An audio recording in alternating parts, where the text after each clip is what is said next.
can't have toddlers and be in your mid-30s and not have wrinkles without some Botox, holding everything in place. I love it. Absolutely love it.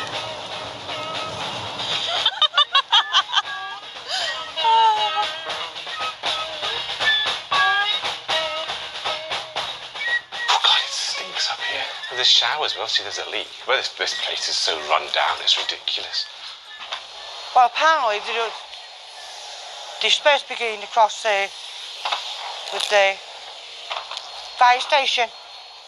All right. Yeah, but we won't be going with them. We are, yeah, we're going to cross the road, apparently. 2 emergency services under one roof, which will be unique. I've never known that, so... Yeah, I mean, Hanley, we're only using part of it, and some of it looks like a film set from a zombie film. It's not good enough. The fire station was a modern, new building, literally across the road, actually, and I think that sends out a positive message to the public that we're making better use of their money.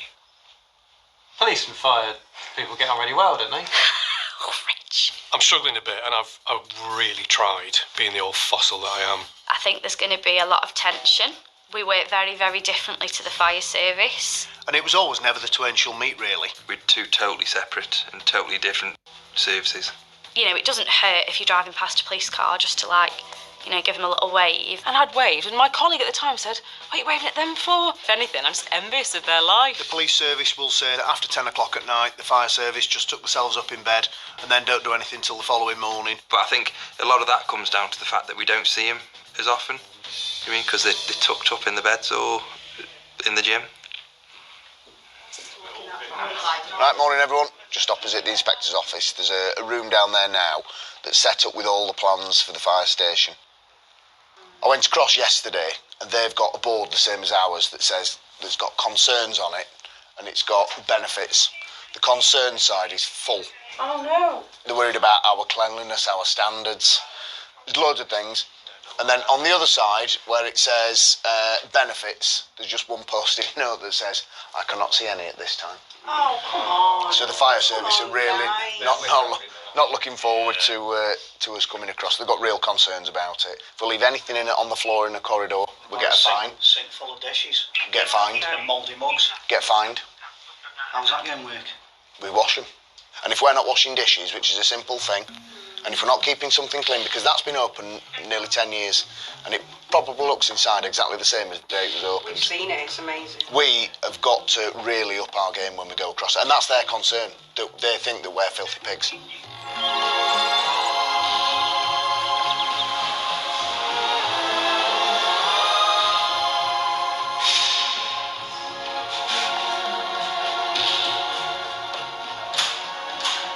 We want to maintain that standards. We want this to look in 20 years' time like a brand new station.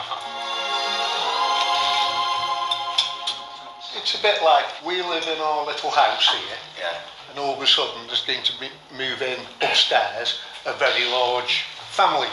So we'll come in here, and if there's some cups on the side, we'll stop the dishwasher up, set the dishwasher off, and start the cycle going.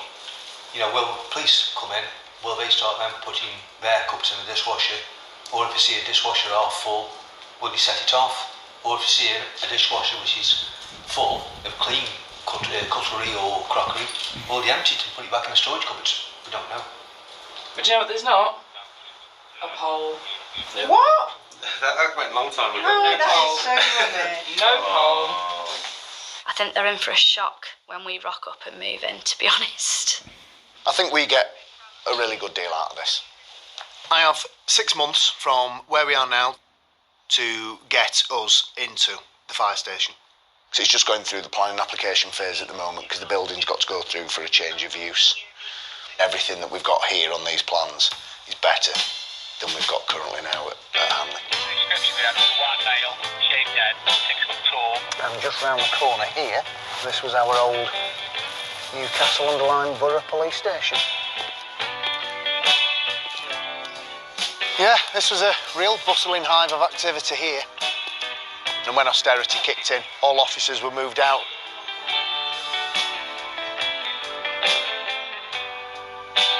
I am, beat too strong a word, heartbroken about all the police stations that we're losing. It's quite sad to come. I suppose it's like going back to your first childhood house. I spent many of my formative police years here. A lot has changed since 2010. I try and be dispassionate about a building until I saw the police station I first worked in as a young police officer was being sold, and I had a sense of outrage because I had a connection to it. The accessibility that they used to give to members of the public. Historically, people always think that the police station is a place of safety, it's a safe haven. Not anymore. You go there, you can't get in. I also get the argument from people who see a police station as a refuge or somewhere to go, etc., etc. The reality is, though, that they don't. The vast, 80-90% of our contact with the public is on telephones. It's increasingly online. Because we're selling off estate now, unfortunately, it gives us very, very minimal opportunity to ever go back. Up here, it's going to end up as shops and some luxury apartments. I don't want to spend money on things I don't need to when I haven't got a lot of money. I'd rather spend it on something else. Yeah, it's sad, but then again, having said that, you've got to move with the times.